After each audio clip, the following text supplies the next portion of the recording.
Hoy la presentación es entender, evaluar, tratar el abuso espiritual y yo voy a me presentar. Soy Celine Castillo.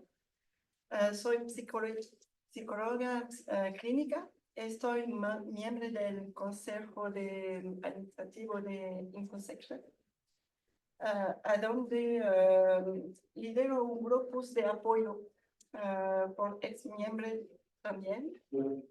Y soy también sobre el comité científico de la Sociedad de Hipnosis del Quebec.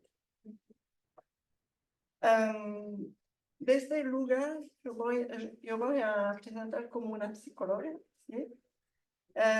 Y un día una persona me dijo que había sido beneficio de haber participado en la conferencia de ISA, porque haber escuchado a oradores que hablaban del fenómeno sectario, y esto le permitió realizar muchas cosas.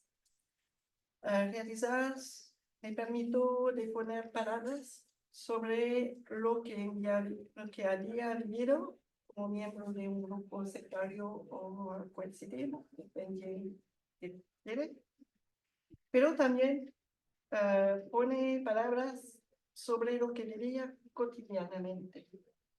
Por una vez dejó oído de otras personas todo lo que era difícil expresar, todo lo que era difícil de comprender.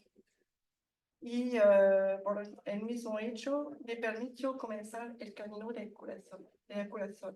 Es lo que dijo.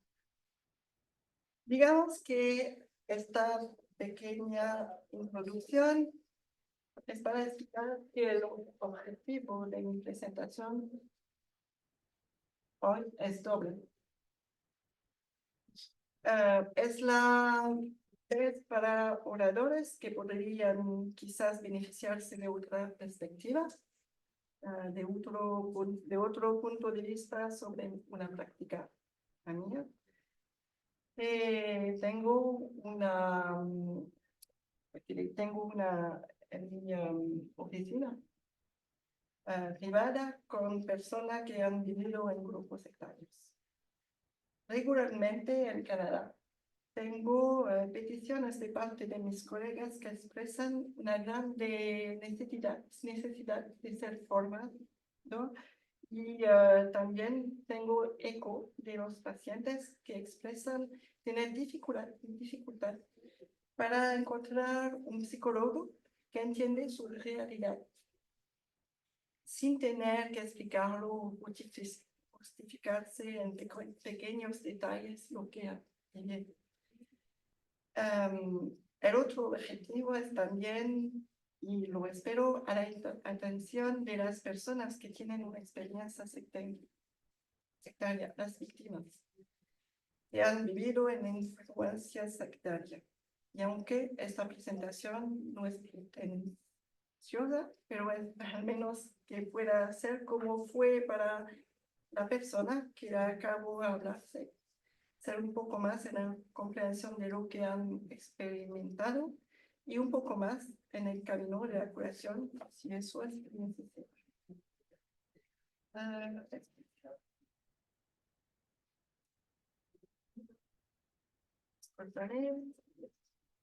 Ok.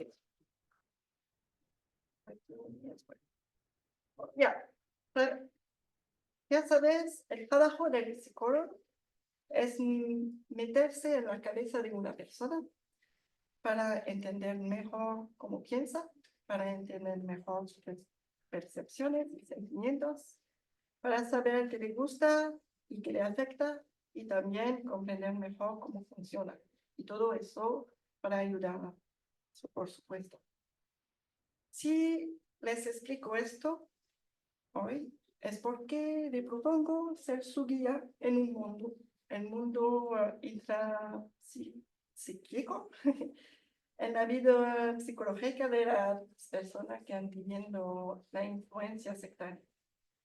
Con toda humildad, os propongo entrar conmigo en este mundo de la misma que entrar en un museo. ¿Ves? Esto significa que debe hacerse con mente abierta, curiosidad, pero también con respeto y sobre todo la prohibición de tocar lo que nos presenta. Porque de todo lo que estamos hablando aquí es la intimidad de la persona, de lo más preciado en ella que ha sido maltratado. Voy a marcar esta visita a través de lo que psicólogos llaman creencias negativas o cogniciones negativas. No sé si sabes qué es. Lo voy a explicarle. Ok. Las creencias negativas o cogniciones negativas, todo el mundo las tiene. Son creencias que tenemos sobre nosotros mismos y que nos limitan en nuestra manera de pensar, actuar y ser. Las víctimas de grupos sectarios entienden mucho. Pero no solo eso, sus creencias negativas a veces están tan incrustadas en ella que pueden ocupar todo el lugar, hacerles perder todo poder sobre sí mismo y llevarlos a sufrir profundamente. Incrustadas y arraigadas en nuestra psique, estas creencias negativas pueden manifestarse bajo diferentes temas o categorías, como por ejemplo, por ejemplo, un tema es la impotencia, a través de pensamientos como no tengo control de mi vida, nada de lo que hago no hace la diferencia. Pueden ser también pensamientos de tipo inseguridad, peligro. No puedo defenderme, estoy constantemente en peligro, no puedo protegerme, no puedo confiar en mi juicio. A menudo encontramos también un otro tema, el tema de la responsabilidad y la culpa. Todo es culpa mía. Debería haber sabido qué hacer. O también el tema del rechazo. Nadie me aceptará, no merezco ser amado. Y por supuesto, el mayor tema que encontramos en los pensamientos negativos son los pensamientos sobre la autoestima. Por supuesto, no valgo nada o no mucho, no soy importante, soy un incapaz, un fracasado, soy débil. Todo buenos pensamientos.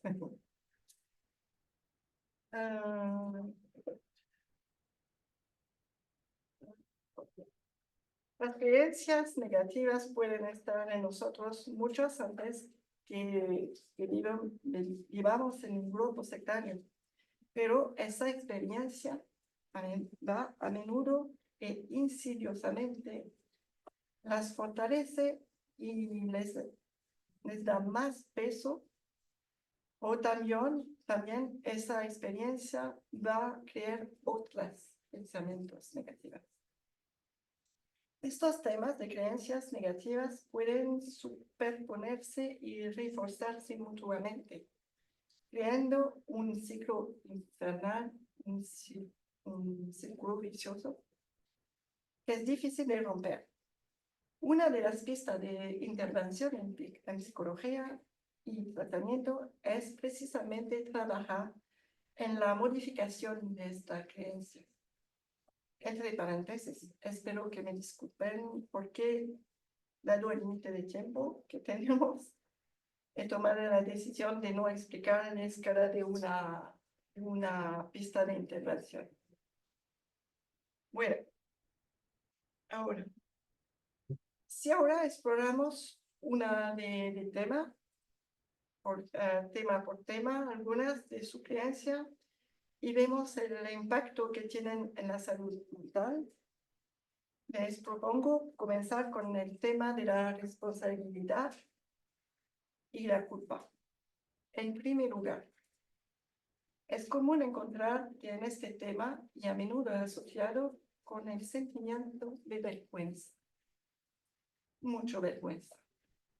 Las personas que se encuentran en este registro viven la convicción profunda que todo es culpa suya, pero también la desesperación de no comprender por qué, entre comillas, se hizo engañar.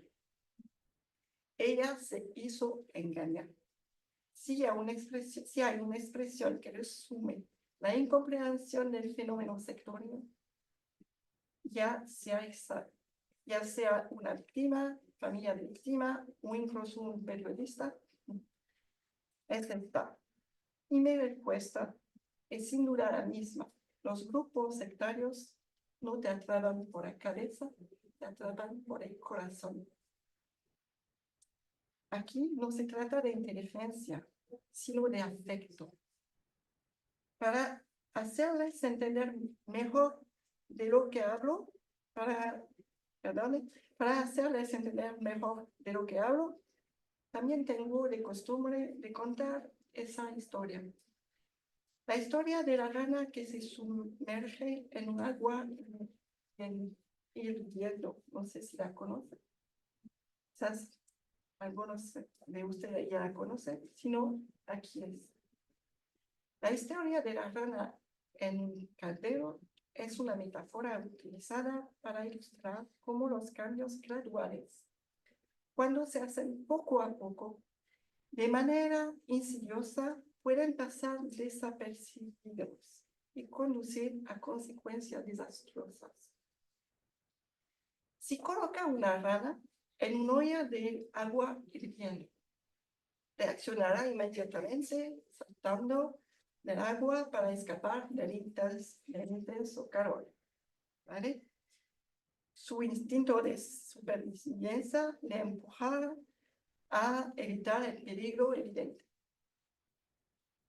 Usted ha comprendido bien que la rana en mi historia es la víctima de un grupo sectario y que el caldero de agua hirviendo representa todos los medios y métodos utilizados por los grupos y son innumerables porque son numerosos.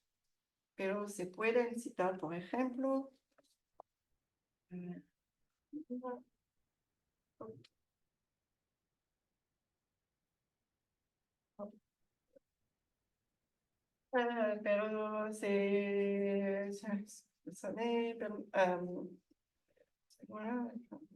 ok.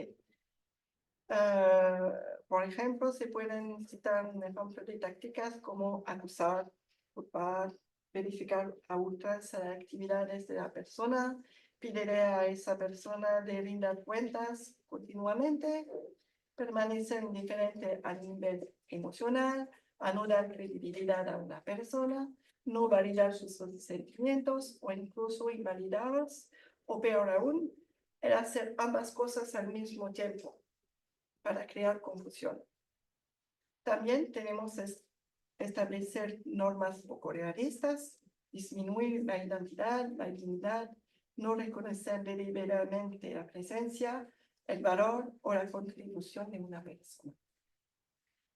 Olvidarlo, acosarla o no cumplir una promesa o acuerdos.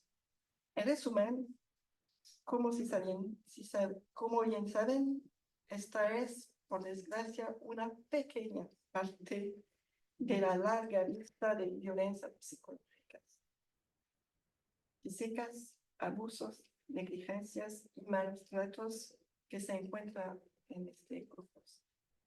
Básicamente, esta primera parte de la metáfora es para ilustrar que si una persona sabía desde el comienzo que entraba en una secta y le dice: bienvenido en mi secta, te maltrataremos, te descuidaremos, te engañaremos. Es obvio que nadie firmaría por eso. Ni se comprometería a ello, mucho menos a largo plazo. Así, si volvemos a nuestra pequeña rana en su caldero, y ahora, si la colocamos en agua fresca y calentamos gradualmente, la rana no reaccionara de la misma manera. El lento aumento de la temperatura del agua no se percibe como una amenaza inmediata. A veces, incluso al contrario, el principio se vive como si es bien cómoda. Un poco de agua caliente no hace daño. Se adapta gradualmente al calor que siente y no se da cuenta del peligro inminente. También por eso la literatura científica le demuestra bien que la víctima de los grupos sectarios es a menudo una persona con gran empatía, que le permite comprender y adaptarse al nivel de relación hasta un punto que a menudo la comparó con un contorsionista del Cirque du Soleil, por eso que conocí. La adaptación, la flexibilidad, la capacidad de cuestionarse es una fuerza. Desafortunadamente, esta fuerza se vuelve contraria y se convierte en su punto débil cuando una persona, un grupo de personas malintencionadas, por supuesto, la utiliza para volverla contra ella. A fuerza de adaptarse nuestra rana puede cansarse y el agua se vuelve tan caliente que es incapaz de escapar y a veces termina viviendo. Pero también sucede que en un último impulso de supervivencia, la rana recoge toda su energía y salta del caserío. Bueno, la historia de estas personas que conozco en mi oficina y en los grupos de autoayuda, y con todo respeto, es similar a la de esa rana que luego salta de la caldera y sobrevive. Y también es importante comprender que las numerosas adaptaciones de la rana, mucho antes de saltar, son ya un modo de supervivencia. Bueno, cuando está en este modo de supervivencia, no puedes hacer nada más que reaccionar. Esta historia, espero, permite responder y sobre todo hacer callar esta pregunta tan doliente como me han engañado. En psicología,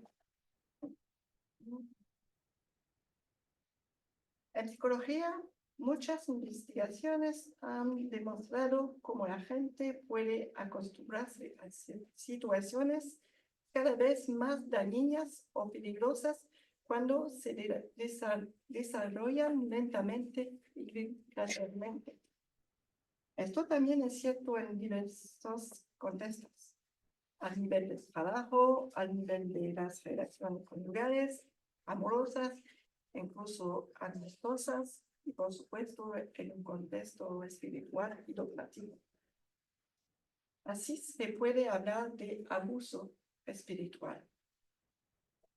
De todo modo, me tomaré un segundo para explicarles a qué me refiero cuando les hablo de abuso espiritual, pero también cuando hablo de víctimas de abuso espiritual. Mi referencia principal es la noción de victimización espiritual de Damgar, así que aquí hay algunos puntos. Un abuso espiritual es una herida, lesión o un maltrato del alma, de los aspectos más profundos e íntimos de ser de una persona. Es por eso que dice, no te atrapan por la cabeza, pero por el corazón. A menudo ocurre cuando un ser humano se erige, segundo punto, en una especie de Dios.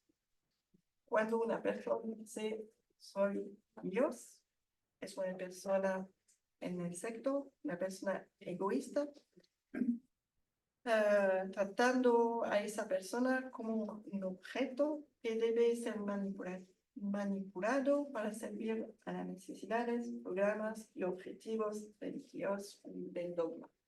Bien. El engaño está en el centro de todas formas de victimización espiritual.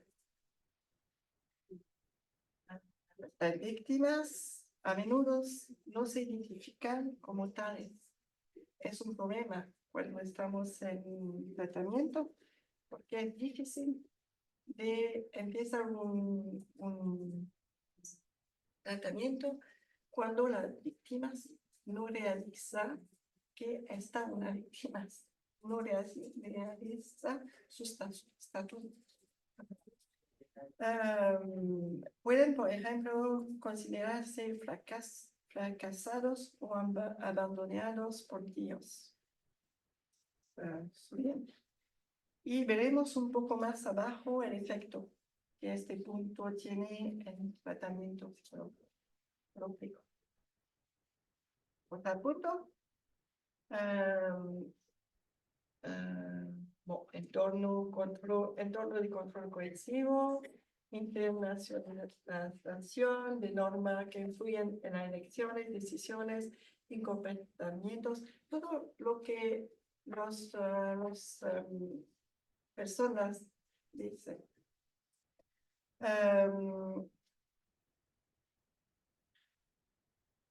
Ok. Ahora, en cuanto a las creencias negativas sobre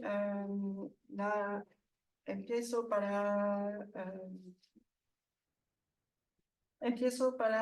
la creencia negativa de la inseguridad y el peligro.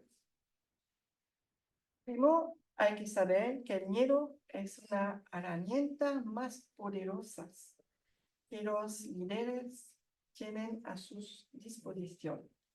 Los líderes de grupos sectarios y del mundo para controlar mejor o ejercer un control coercitivo sobre su miembro. Este miedo se inscribe tanto en el cuerpo como en los pensamientos.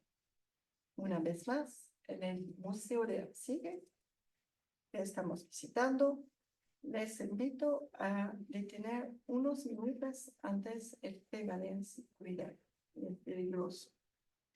Por eso voy a compartir una otra anécdota.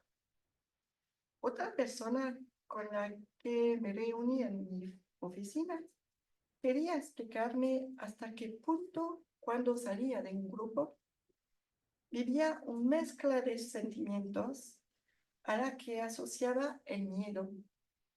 Y me decía que vivía a la vez un sentimiento extraordinario de libertad, pero también una ansiedad increíble ante la posibilidad de verlo todo, de hacerlo todo, de elegir todo, de ir en cualquier lugar a cualquier lugar y sobre todo de no rendir cuenta a nadie. Para ello, había utilizado una expresión que me parece muy interesante. Dijo, me encontré ante un vacío abismal. Es muy grande. Ahora las neurociencias, si me oyeron bien o me entienden bien, mencioné cómo el miedo se inserta en los pensamientos y también en el cuerpo. La neurociencia nos ha demostrado que en nuestro sistema hay un principio de recompensa y sanción. El sistema funciona, en otras cosas, gracias a la secreción de una hormona que es la dopamina. Esta hormona también se llama la hormona de la felicidad, porque corresponde al placer inmediato y a la satisfacción directa. También es responsable, es importante, del apego. Nuestro cerebro comprende entonces si actúo así, la persona que tengo enfrente se muestra satisfecha y a cambio tengo placer, satisfacción. Entre paréntesis, esta hormona o neurotransmisor también actúa sobre el sueño, la concentración, la motivación, y cuanto más se obtienen recompensas, más se segrega esta hormona. Ahora, por el contrario, cuando una persona recibe una sanción, es el cortisol que se secreta. Esta hormona se segrega en caso de estrés y de peligro. La persona que lo experimenta regularmente puede terminar correlacionado obediencia y placer. Además, el condicionamiento hace comprender y creer a la persona que sin el apego al líder o al grupo y a la doctrina, puede sucederle una multitud de peligros. Por lo tanto, cuando sale del grupo, la persona está en un estado de estrés agudo y ansiedad. A veces, incluso pueden tener ataques de pánico. En psicología se dice de esta fase que la persona está en un estado de activación o está activada. Es decir, todo su cuerpo reacciona como si un peligro inmediato va a llegar, pero no hay peligro.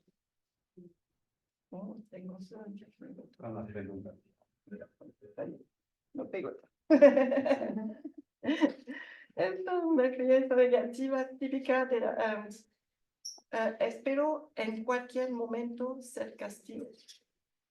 Es una creencia negativa típica de las personas que sufren de control sectario y sobre el tema peligro y inseguridad. Otra es estoy indefenso. Bueno, no voy a decir nada, sí lo puedes ver.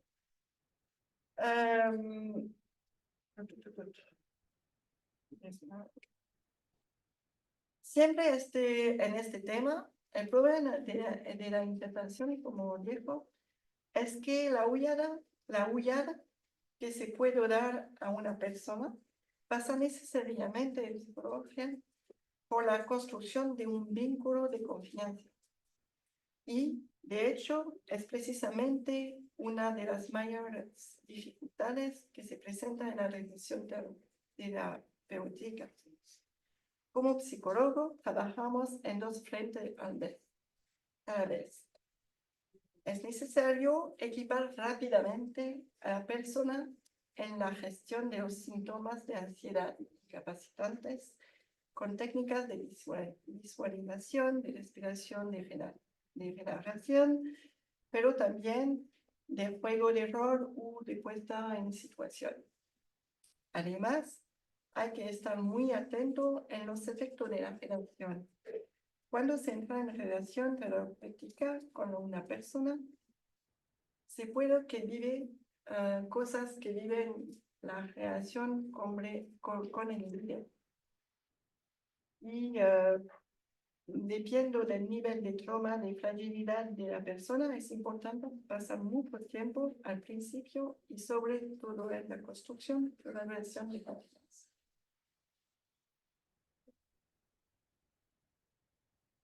Una otra pregunta. ¿Mantener su creencia o no? También, lo que suma a algunas personas en una gran angustia es la idea, el pensamiento de perder su creencia, de obligarse a no tener espiritualidad, porque por causa de ella ha vivido muchos sufrimientos. Para algunas personas es obvio que no tener más crianza les hace bien. Para otros es un duelo muy difícil de hacer.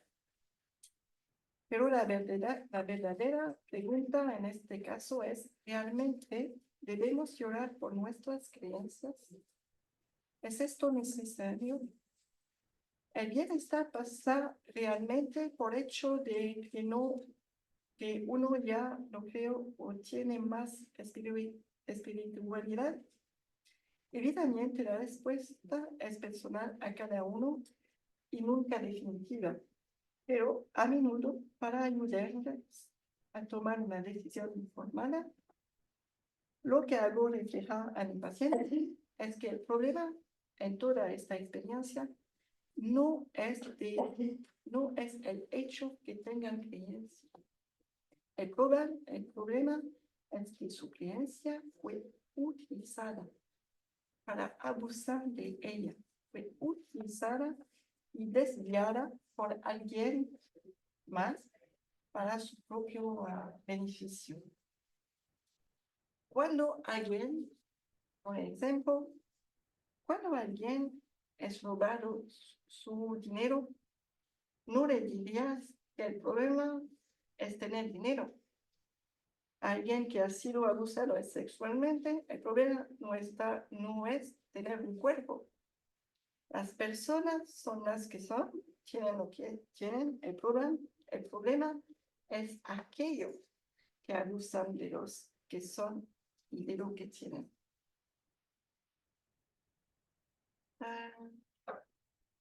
Termino, ¿cuántos minutos? ¿Combien minutos? Termino el truco de las creencias negativas uniendo juntos la impotencia y la autoestima. No es que vaya necesariamente de la mano, pero el tiempo que me voy a ser más breve. Los pensamientos es no tengo valor, soy insignificante, no merezco amor, soy idiota, soy inútil. Todos estos pensamientos son pensamientos negativos, relacionadas con la autoestima. Además, la violencia psicológica y la autoestima están íntimamente relacionadas, ya que los abusos emocionales pueden herir gravemente y dañar la percepción de una persona tiene de sí misma. Es por eso que la desvalorización constante, el aislamiento, también la intimidación, la humillación en público y privado, crea en la persona una pérdida de confianza en sí misma. Los sentimientos de vergüenza y culpa, como hemos visto, pueden ser herida tan profunda que la persona que se sienta desvalorizada, que siente que no tiene mucho que ofrecer, termina por pensar que es incapaz de hacer nada y que hacer nada sola. Entonces aparecen todos los sentimientos todos los sentimientos vinculados a la impotencia, todas las creencias negativas que se manifiestan en me es imposible hacerlo mejor, nunca seré capaz de salir de ahí, estoy atrapado en mis patrones. Otro ejemplo. Despertar. Una persona ayer dice el clic. Despertar es también otra palabra prestada de uno de mis pacientes. Mi paciente usa para describir esa palabra, para describir el momento en que se da cuenta que estaba en una secta. Al principio de mi práctica con las personas víctimas de abusos espirituales, A menudo me sorprendió ver que muchas personas, especialmente las que se encuentran en las primeras etapas de su camino terapéutico, no se consideran víctimas y menos aún se dan cuenta que estaban bajo una influencia de tipo sectario. Esto trae muchos límites en la terapia, porque la persona llega con un paquete de síntomas y poner en contexto esos síntomas en la experiencia sectaria puede ser muy confrontable. Hacer una interpretación directa puede quitarle la poca estima que le queda, porque muy rápidamente, como se ha dicho, tendrá pensamiento de culpa. Es importante considerar este hecho para ayudar a una persona que se siente más fuerte, para ayudar a la persona a siente más fuerte o ofrecer un apoyo en este momento de terapia, porque pueden aparecer síntomas de depresión, pensamiento oscuro, incluso pensamientos suicidas en los casos más graves.